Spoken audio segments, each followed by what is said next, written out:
네, 여권의 동반 추락 심상치 않습니다. 트리플 추락이라고 표현을 좀 했는데 이게 뭡니까? 트리플이라고 하는 건 세 가지죠. 즉 대통령의 국정 지지율 추락, 한동훈 당대표의 또 지지율 추락, 그리고 또 하나는 뭡니까? 집권 여당의 정당 지지율 추락.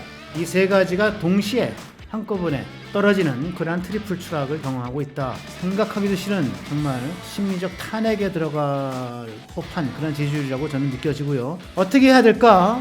간단합니다. 사실은 결국은 이제 해답은 뭐냐? 전통적인 지지층을 잡기 위한 노력을 해야 되는 건데, 윤석열 대통령은 윤석열 대통령대로 현안 문제에 대해서 좀 더 이렇게 유연한 입장, 당에 넘겨줄 것은 넘겨주는 그런 태도. 한동훈 대표는 한동훈 대표대로 당정관계 회복에 일단 앞장서야 되고, 대야 투쟁력을 회복을 해서 좀 전통적인 지지층 잡기에 노력을 해야 된다. 이 트리플 추락의 악재에서 벗어나서 여권 전체가 동반 상승하는 그런 계기를 좀 만들어야 된다. 이렇게 좀 권고를 하고 싶습니다.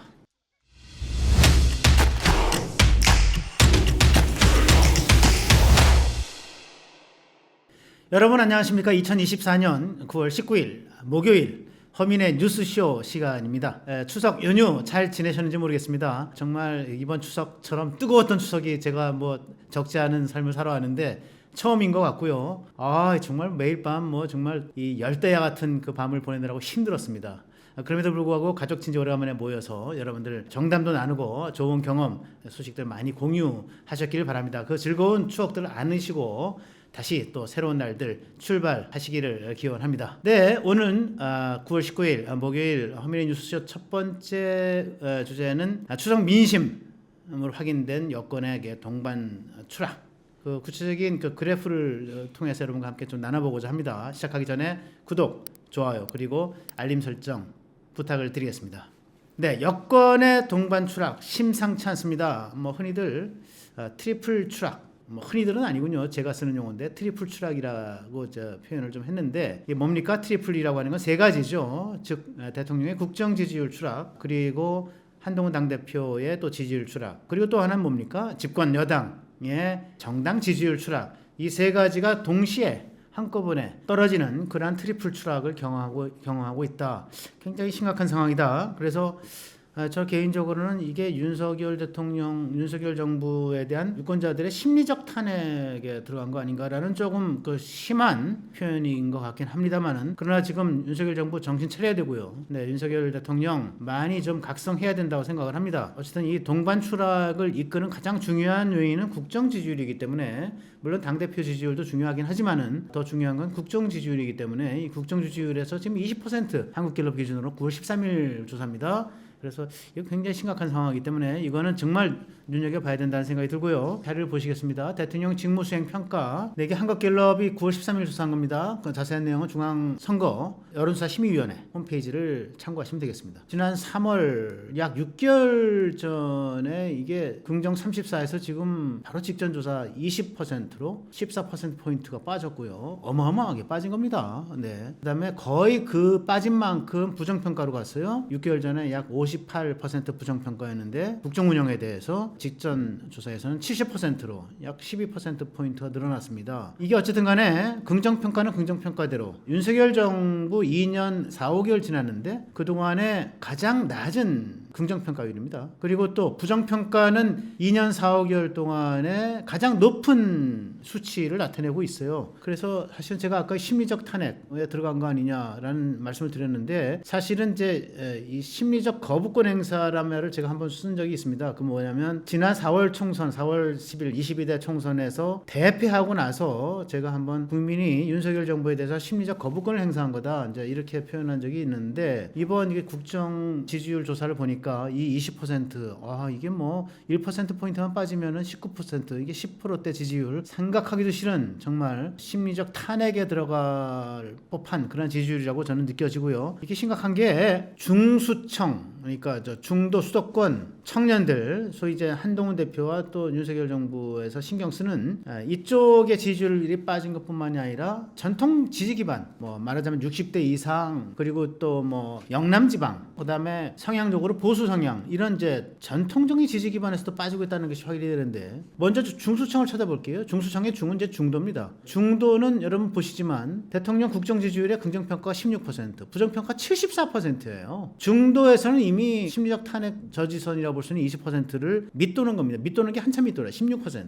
중수청의 수는 수도권입니다. 서울은 어떤가? 긍정이 21%, 부정이 68%. 경기 인천 긍정이 20%, 부정이 71%. 이게 지금 경기 인천의 국정지휘의 긍정평가와 부정평가가 전체 평균 긍정평가와 부정평가에 거의 근접합니다. 20대 70이었죠. 그다음에 중수청의 청년입니다. 청년을 하면 이제 20대 30대가 대표적인 거니까 20대에서는 지금 말이 안 되죠. 긍정평가가 13%, 부정평가가 73%.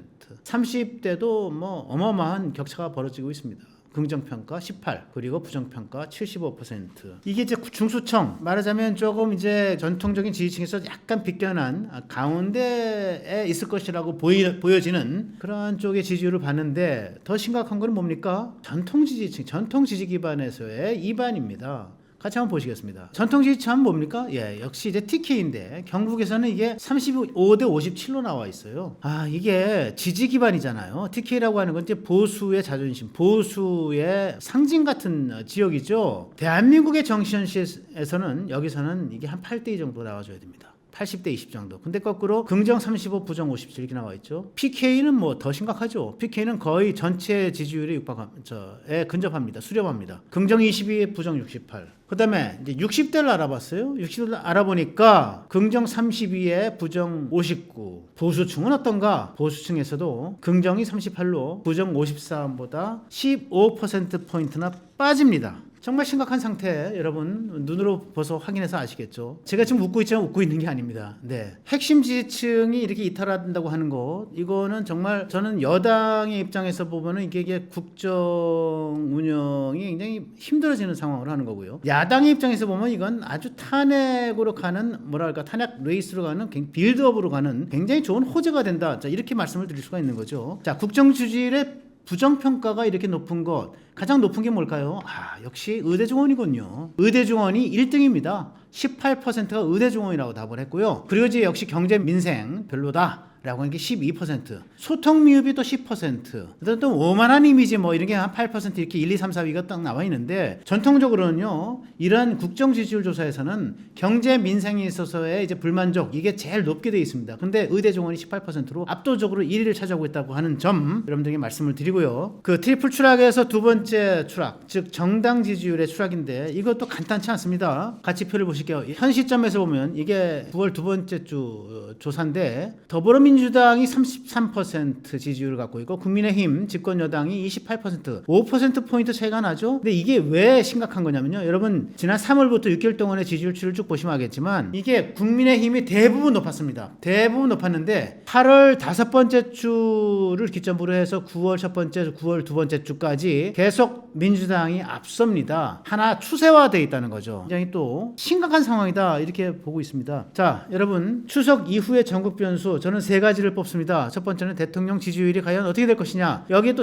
세 가지 시나리오가 있겠죠. 첫 번째는 10%대로 떨어질 거다. 아니면 20%대를 유지할 것이다. 아니면 굉장히 갑자기 뭐 획기적으로 국정 운영에 변화가 와서, 쇄신이 와서 30%대로 제고될 것이다. 이제 이런 시나리오가 일 것인데, 제가 볼 때는 말이죠, 여러분도 뭐 이번 추석 설 밥상머리에서 이렇게 친지들 가족들 대화 나누면서 많이 느끼셨을 거예요. 의대 정원 문제랄까, 아니면 뭐 최상병 특검법 문제, 김건희 여사 특검법 문제 뭐 등등과 관련해서 굉장히 불만스러운 그런 심지어는 이제 여당 지지층 내에서도 그런 목소리들이 많이 들으셨을 테고, 그래서 아주 험악한 민심을 확인하셨을 텐데, 그렇다면 20%를 유지하기 어려운 거 아닌가, 이런 생각이 들어서 굉장히 좀 우려가 되고요. 두 번째 전국 변수는 뭐냐면 역시 당정 관계입니다. 당정 관계라고 하는 건 축약시켜서 얘기를 하면 결국 윤석열 대통령과 한동훈 대표와의 관계가 어떻게 될 거냐, 계속 갈등 관계를 가올 거냐, 아니면 우리 그래도 저 모처럼 이렇게 여러분 아까 제가 말씀드렸나요?